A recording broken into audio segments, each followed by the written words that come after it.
Welcome, everybody. We started streaming now, and I hope you're all doing well. Happy New Year 2021. I hope 2021 is better for you than last year. So we're going to go through many topics today in this live stream, which we always do. Leave your questions and comments in the chat. We'll get to those. I'm going to talk about what's on Criterion Channel, what's leaving it, and there is a wealth.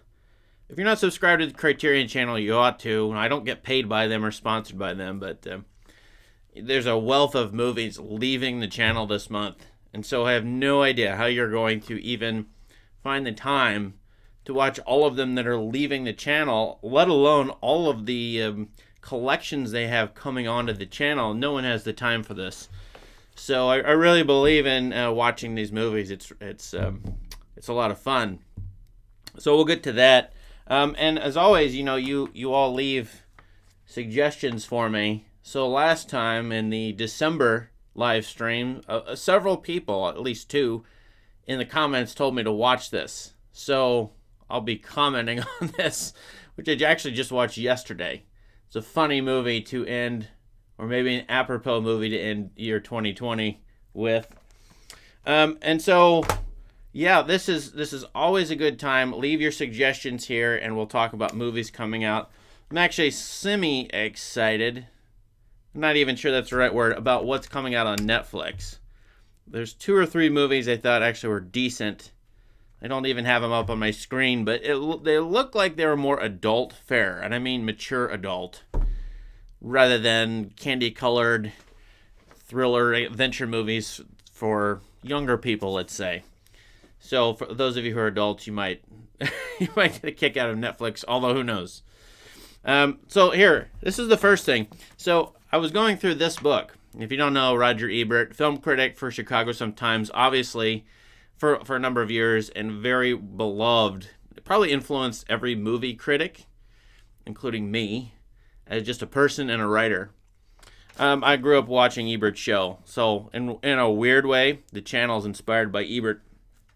And I was going through this to find movies I had seen but had forgotten about, and to show them on the channel at some point, to mention them, maybe to do videos on them. So the 4-star review book, first of all, I was not aware of how much I actually disagreed with Ebert. I thought I agreed with him a lot, and I think I do in his other reviews, but in the ones he loved the most at the time they came out, the 4-star reviews, I think it's pretty hit or miss, and it's definitely a document of a person's life over, say, 1968 to 2010 or so when he died. So yeah, this was interesting. But what I did is I found a bunch of movies in there I wanted to watch, a rewatch for the channel, and I tried to find them as Blu-rays or even just as DVDs, which I don't like, but Blu-rays or DVDs on Amazon. And I was realizing how many movies are more or less not only out of print, but they're so rare they cost $50 to $100.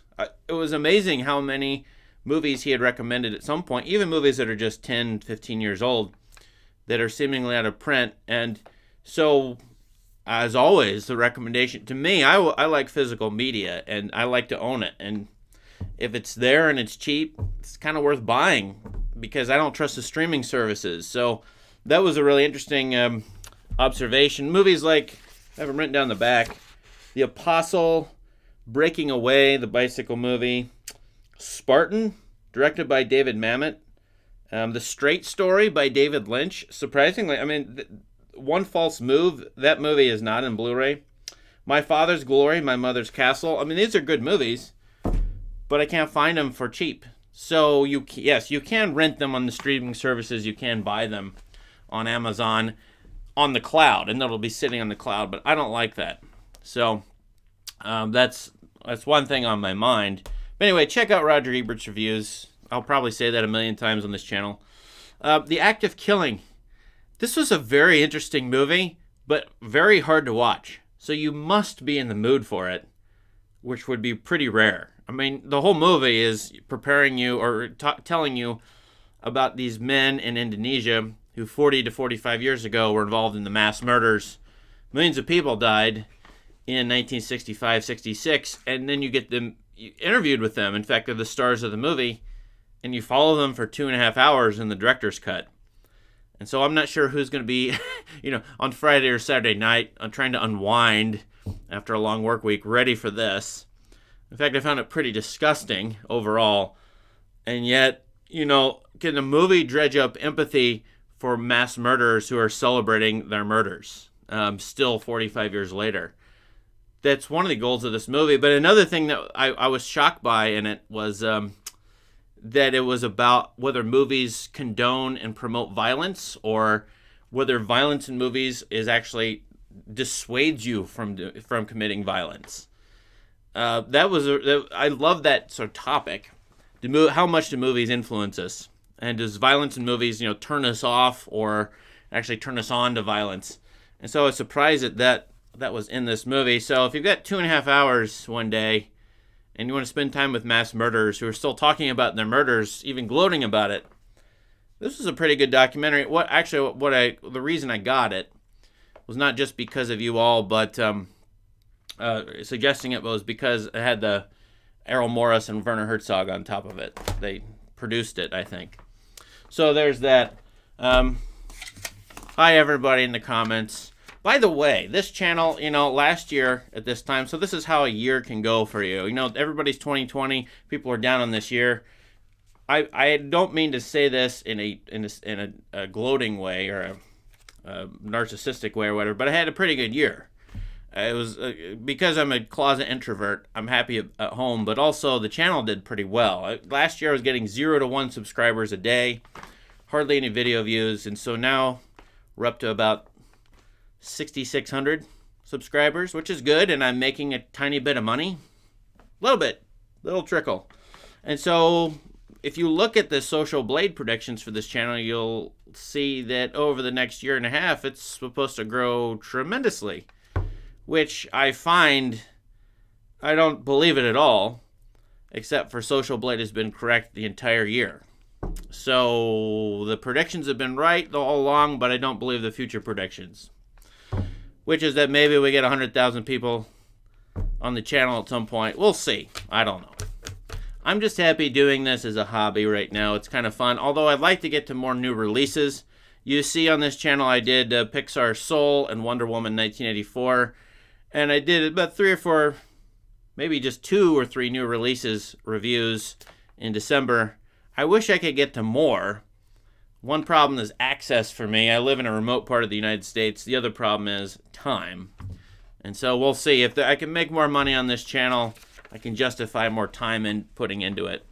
So I do what I can right now. Thank you. Yeah, introverts make the best cinephiles. Probably, because you want to sit in a dark room for 2 hours a day, or 4 hours or whatever. Yeah, I agree.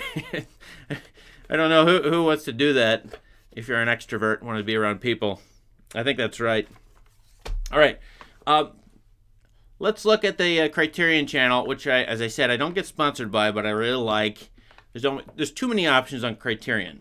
All right. And so I look at what's leaving the channel on January 31st. By the way, one reason we do this is to figure out, what we want to watch, because there are thousands, tens of thousands of options, as you know. And when you sit down to watch a movie, you're like, which one should I watch? Well, there's 10,000 options. Or 100,000. So one way to whittle that down for me is to go, okay, what's leaving this channel on January 31st? I may never see it again, or it may be hard to access after the end of the month. So leaving Criterion on January 31st, just very difficult to watch all this stuff. I'm going to go through what I've seen, which is a limited amount compared to what's here. It has The New World by Terrence Malick, which, by the way, I hope you got a giant TV and giant speaker, a great speaker system for Christmas, because some of these movies demand that. So The New World, I like that movie the more I think about it. I hated it when it came out. I'll probably do a video on The New World at some point. There's a lot in it that bothers me, but I find to be absolutely fascinating, by Terrence Malick. And then Sergio Leone, I didn't know this was on the channel, Once Upon a Time in the West. So if you like, the spaghetti westerns with Clint Eastwood, try that one. For historical value, maybe you'll like it, but for historical value, Frank Capra's hit movie, It Happened One Night, which has Clark Gable in it, a character who inspired Bugs Bunny. That his performance in that inspired Bugs Bunny to be created and become who he is. And it has all kinds of things in it that would inspire movie makers. So, 1934, humongous hit. It happened one night. There are a bunch of noirs here, and old and new. So the ones I've seen, The Dark Past by Rudolph, I think you say it Maté, but I'm not sure, is 1948. It's a remake of Blind Alley. So both Blind Alley and The Dark Past are going off the channel, and you can watch both of them. And really, really good, actually. I think The Dark Past is quite interesting. And I've done, by the way, reviews on Letterboxd. Go to my Letterboxd account and follow me or whatever. I'll probably look at your account, maybe follow you back. We'll see. But The Dark Past is pretty good. And then, so I'm just going to keep churning these out. Bill Forsyth, who is a Scottish director, one of my favorite movies ever, A Local Hero, is going off the channel and deserves to be watched by everybody who, you know, he doesn't have villains or antagonists in his movies, which I appreciate. Sort of that. One of my favorite novelists is Anthony Trollope, who does the same thing. And so Bill Forsyth's Local Hero, I really like the final shot of that movie is amazing. He also has a movie I haven't seen, Housekeeping, which is a film version of a Marilyn Robinson novel. So I intend to watch that, and hopefully my wife will definitely want to watch that, I think. So The Local Hero, great movie. Now, I didn't know that Steven Soderbergh remade Crisscross, the old noir, but here it is, called The Underneath. So I got to watch that. I haven't seen that. And oh man, there's so many of these. It's unbelievable. A few of these are from the Australian New Wave collection that I watched in the summer, this past summer. They have several movies from that going off the channel. One of them is a pretty good kids movie. Really for everybody though, Storm Boy, which was remade about a year or two ago. But the 1976 version, Storm Boy, it's about a boy and his pelican. They live on the edge of civilization. You've seen A Boy and His Animal Stories, but this one with the pelican, it's quite good. I didn't know that pelicans could be that friendly. So Storm Boy. If you like a big open country western, The Big Country by William Wyler, starring Gregory Peck, is pretty good. It's okay. It needs a big screen. There's a Visconti movie going off, Rocco and His Brothers. There is Sunday Too Far Away. Sunday Too Far Away is an Australian movie about sheep shearers in the early 20th century, and you may go, well, I don't care about that, but it's really interesting, realistic depiction of sheep shearing before machines were able to shear sheep, so that's pretty good. And there's a bunch of movies that I haven't seen. Now, Barbra Streisand is a director, and several female directors are on here. I recall watching a couple of these Barbra Streisand movies, but I don't even remember what they're about, so I might try one of those. I know, some of you may think Barbra Streisand, but whatever. And there's a couple Edgar Allan Poe remakes, The Black Cat, The Mask of the Red Death. So anyway, I think we just named 15 movies, and I don't know how you're going to get through all of those in 1 month. If you have the time, God bless you, but you should try to watch a couple of those and see what you think, and let me know on the channel what you think. By the way, I put out a couple of polls on the channel, and one of the polls last month was, what director should I study? And I think I put in, who did I put in? Quentin Tarantino, who I thought would win. I really thought he would win. Quentin Tarantino, Terrence Malick, Fellini, and Ingmar Bergman. And to my utter shock, I thought he would be last. It was Bergman was number one, almost in a runaway. He won by a lot. And so I figured you all are trying to torture me because, first of all, 40 movies or so. Second of all, it's bleak and it's cold out where I live, and there's not a lot of light during the day. And we're in the middle of a pandemic. And you sent me all to watch 40 Bergman movies, which I started. I watched about 3 or 4. I've never seen the early Bergman movies, so I started going through chronologically, and it'll take me a while. But I'm doing great director series. I've done 2 videos. I'm in the middle of doing the second one. Jacques Tati and Preston Sturgis. So one of these days, maybe months in advance from this point, Bergman will show up, and I'll do a couple of his movies as well and talk about him. All right. So let's get to the chat. I see a bunch of people here. This is pretty good. Several people here. Why don't you start a film appreciation series in your channel? I wonder what you mean by that. So a film appreciation series, what would that look like? I get a lot of requests. Requests for individual movies, requests for series.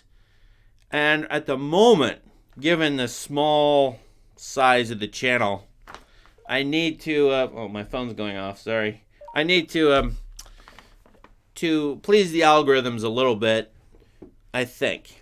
So I do videos that could get hits. Some of them are pure pleasure on my part. You see, I just did a Howard Hawks movie. That'll never get picked up by the algorithm. Or people aren't searching for Howard Hawks. Only Angels Have Wings. But some of these I'm doing. Oh, yeah. So, right. One of these days, The Shining. This is what I've got to do in January. Doctor Strangelove. The Departed. So these might get some hits, on the channel. So the more people show up to the channel, the more I can do sort of special interests or things that people are going to click on because they're subscribers or they've seen the stuff here or they appreciate what's going on in this channel. So I think that if you let me know what you mean by film appreciation series. Yeah, all of Ebert's reviews, they are on his website. A lot of them are. Although I've not found some of them I thought would be there. So, but you can always read. Roger Ebert's a great writer, a great stylist, and clear communication that is complex but also simple. Very hard to do that in writing. And I think they achieved that to some degree in the TV show, the Siskel and Ebert Review Show, which you can look up on YouTube and you can see what they did. They're sort of the forerunners of every YouTube channel, review channel that there is. So, yeah, please read Roger Ebert if you want to be a better writer. Jerry says, I don't always agree. Yeah, I don't always agree with me either. I'm changing my opinion sometimes as well. So, right. Yeah, I get some pushback. I have been sort of negative lately with some of these new releases. I haven't loved them. I want to watch a movie I love. So, the new Pixar movie, not so much. Wonder Woman, not so much. Oh, well. Yeah, director's cuts. I agree. Jerry says director's cut is the way for the new world. I always recommend director's cuts because I think most of the time, maybe it's 60 to 70%, they're better. That's been my experience. In fact, I can tell you, if you ever get, I think I have it up there somewhere, the Alien quadrilogy, the director's cuts for every single Alien movie, at least the first 4, are far superior. Far superior in my view. I think Alien 3 gets a lot of trashing online. It has for the last 20-some years. The director's cut is not that bad. I actually kind of like that movie. Aliens is way better in the director's cut. So the director's cut of The New World, I believe that's better. In fact, that's probably the one I've seen. And so, yeah, sometimes directors, they're too in love with themselves. They bloat their movies. That does happen. So it's not that every director's cut is great or better than the theatrical release, but I think for the most part, 60 to 70% they are. Yeah. Favorite actor? Oh, yeah, I don't know. I was actually contemplating doing a favorite or unknown actors video. My favorite unknown actors. Like, I'm watching Preston Sturgis movies, and those of you who've seen him, William Demarest is a great, fun character actor. And just go look him up. Just great clips of him. And there's a bunch of actors like that I really appreciate, and I wanted to do a video about them. Maybe I'll get to that at some point. I don't really have a favorite actor, although I just watched Live, Die, Repeat. Edge of Tomorrow is the other title, with my kids. So my kid turned 12. Like, what movie do you want to watch? And I gave him some options, and he picked that one. He'd never seen it. I'd say Tom Cruise is quite good in that. And I kind of like Cruise. So, there you go. Dark Knight Rises. Yeah, I'll have to do a video on Dark Knight Rises. I don't understand why the hate for that one is, but I appreciate it for a lot of reasons. I think it's a middle-aged man movie. Happy New Year from Greece. Yeah, we always get a lot of people from all over the world, so I wish I were there. I'm trying to talk my wife into going to someplace warmer for the winter. Yeah, Local Hero is marvelous. A great, Michael Powell praised the cinematography in it. It's a wonderful movie that, there are these cliche movies. Big city person goes to a small town. And it's a fish out of water tale, which the big city person usually, causes chaos in the small town, hates it, but then learns to love it. Groundhog Day is that. This movie, Local Hero, is a much different take on that. It has some of the same, story elements as that general story. Big city, person goes to a small town. But it's quite different. And I won't tell you the twist even here. There's a twist about what the townspeople want to do with their town, which I think is really funny. So I think you'll like that. Now let me know what you think. I actually did a video on it, although that's an older video now. It's a little... it's not as good as my newer videos. Oh, this is great. Gregory's Girl. Yeah, Gregory's Girl by Bill Forsyth is quite good too. So try that. I've not seen Rafifi. Do you mean Rafiki or Rafifi? There's several titles with that. Rafifi, is that the 1955 French movie? I have not seen that. I have meant to see that. So, probably should. I saw you, Mark. Yeah, my Letterboxd account. You should look at that because I do write reviews. I take 10 to 15 minutes to write reviews. So everything you're reading from me, it took me 10 to 15 minutes to write. And they're just first impressions. They're just notes for me, but they may help you. So go ahead and follow me, and if I see your name, and I know a lot of you, I've seen you on here before, so I'd be happy to follow you back for sure. If your name is the same on your Letterboxd account. Yeah, people have asked me, what are your best movies, favorite movies from 2020? Can you do a year in review?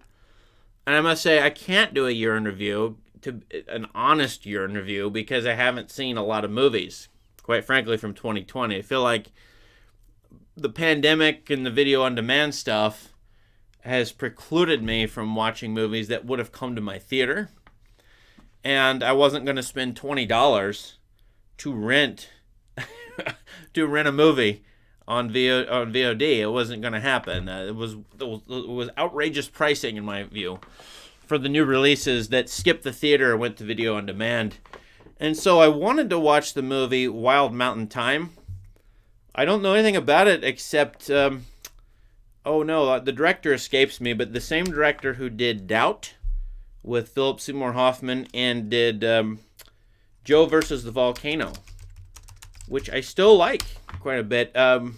He's a Catholic director, I think he is.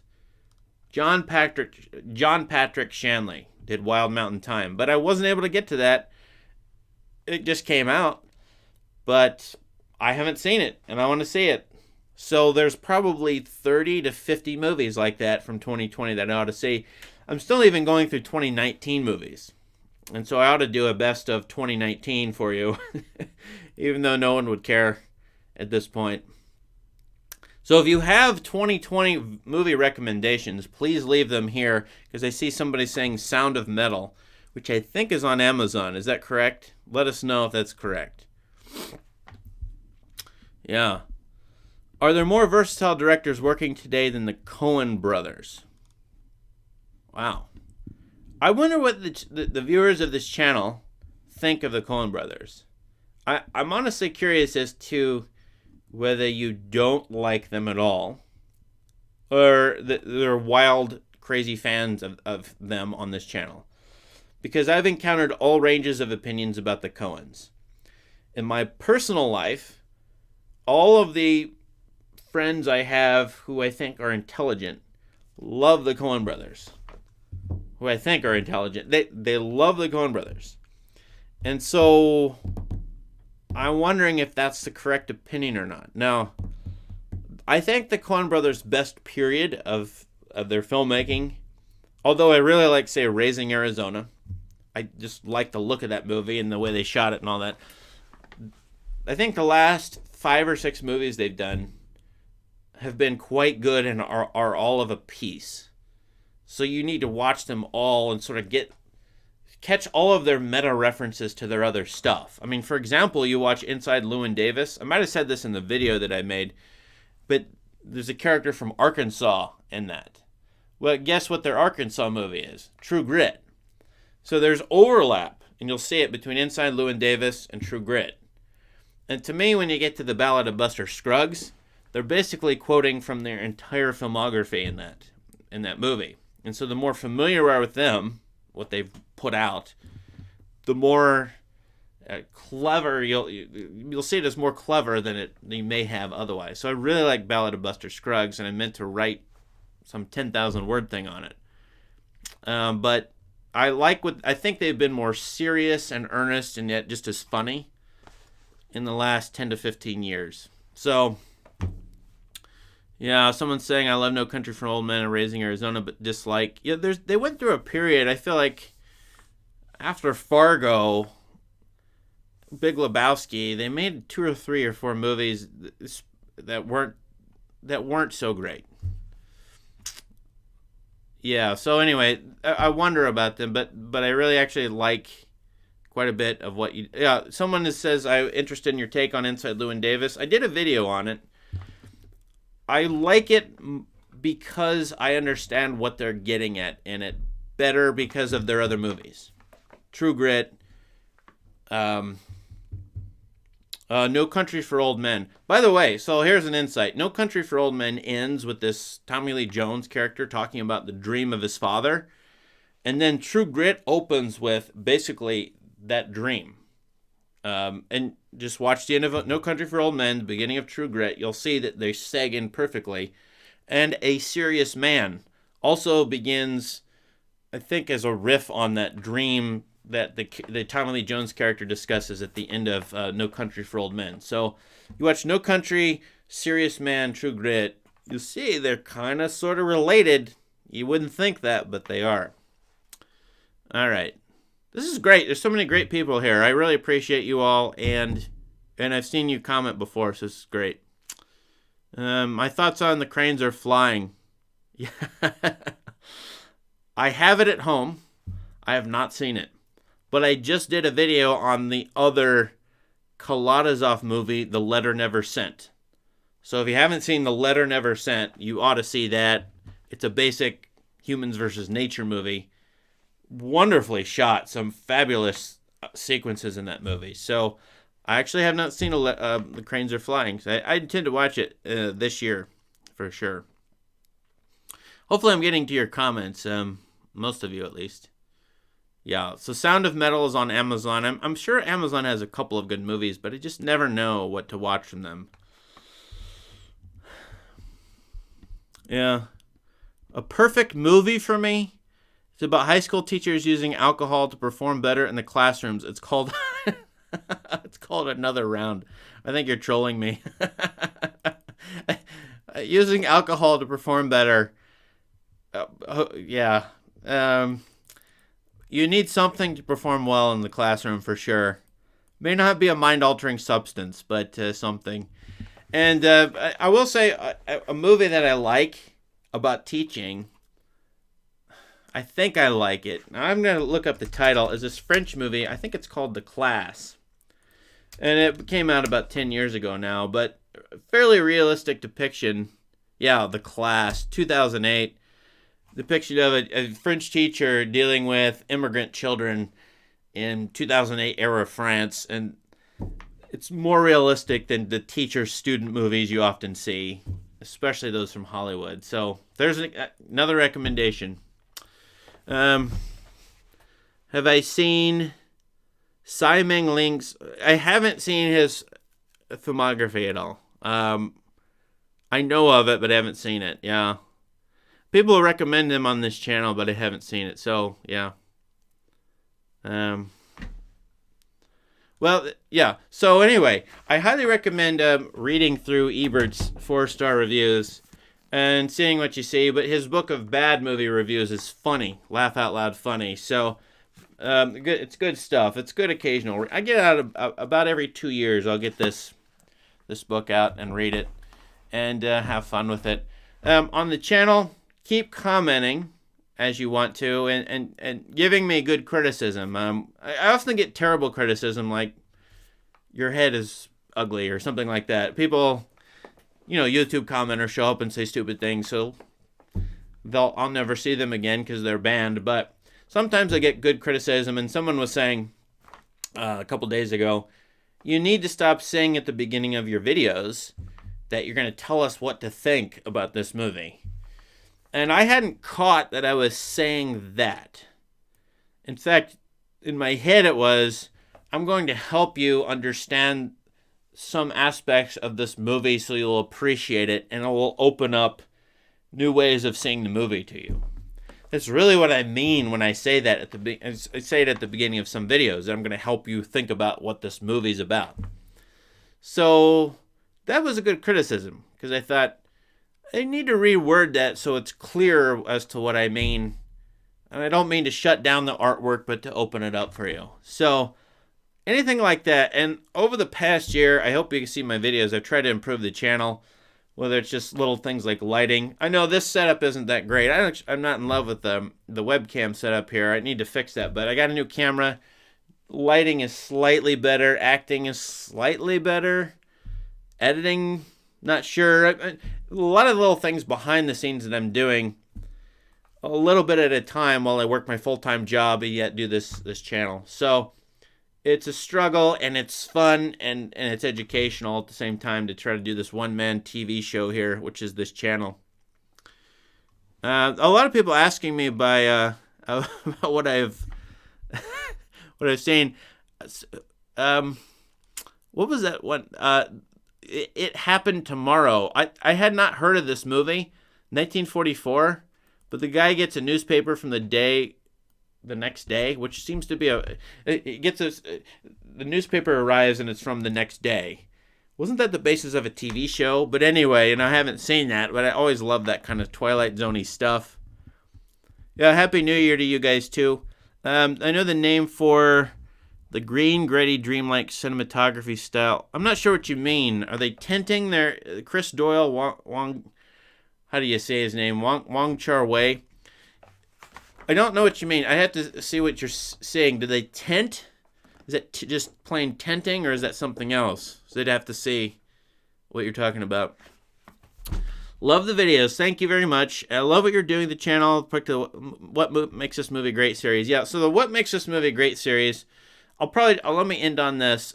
I'm going to keep going with that because that's what, builds the channel. People show up. They watch the Paris, Texas video. They watch the Come and See video. Breaker Morant. And these videos, by the way, I'm mentioning, these have great comments. In fact, go to my Come and See video and read the comments. It's just amazing, all the stuff there. Breaker Morant, the same. And so it's easier for me behind the scenes to do these individual movie videos. Plus, then they get picked up by the algorithm and a number of people see them. Black Narcissus was a good one because they just came out with a BBC miniseries on Black Narcissus, so that got a ton of hits recently. So I will continue to do those. The Great Director series. There's all kinds of videos I want to do. I liked my movie cliche series. I actually enjoyed making them, and you should check that out. By cliche, I don't mean something bad. I just mean you've seen it a lot in the movies. The movies do this a lot, by cliche. People use the word trope. I think tropes and cliches are a little bit different, but anyway, I like that movie cliche series, but the algorithms weren't picking it up. So it's sort of like I was doing work for about 5 people, right? Whoever was watching it. But eventually, I'll get more people on the channel. I can do more, and hopefully that'll happen in the next year. Have I seen Norbit? I haven't seen Norbit. No. I got a bunch of movies. I got 5 years worth of movies to watch at this point. It's just crazy how many there are available to watch. So, but keep your recommendations coming. All right, last question. Howard Hawks or Frank Capra? Hawks is more diverse. I mean, he does everything, and his best is quite good. I like Capra a lot, though, as a director of great influence. And you have to reckon with Capra to kind of even understand Hollywood history. For example, I was going through Preston Sturges' filmography. I said I'm doing a video on him. You got to watch Capra first to understand what Sturges is doing. And so that's why I would say watch It Happened One Night on Criterion Channel. You may hate that movie, but there's so much history involved in there. For example, the Walls of Jericho scene in that movie where the man and a woman are sleeping in the same room and they're not supposed to because you're under the Hays Code at this point. You're not supposed to depict two unmarried people sleeping in the same room, but that plot finds a way to do it. And then in Forever After, you have this phrase, the Walls of Jericho in Hollywood productions. You'll see why, but as a way for movie makers to skirt the censorship code that they're under by figuring out what to do with their plots. So that I would say Capra, you got to watch Capra. Yeah. Anyway, yes, thank you everyone. I really appreciate it. I have 6,600. I think my subscriber count is up to 6,666. So if that's not ominous, I don't know. Maybe that's a good omen because it's one extra 6. All right. Everyone have a great new year. We're going to do this every month. I'll see you in February. Keep commenting. Enjoy the channel. Enjoy everything about this wonderful day and wonderful year. See you all later. Have fun at the movies.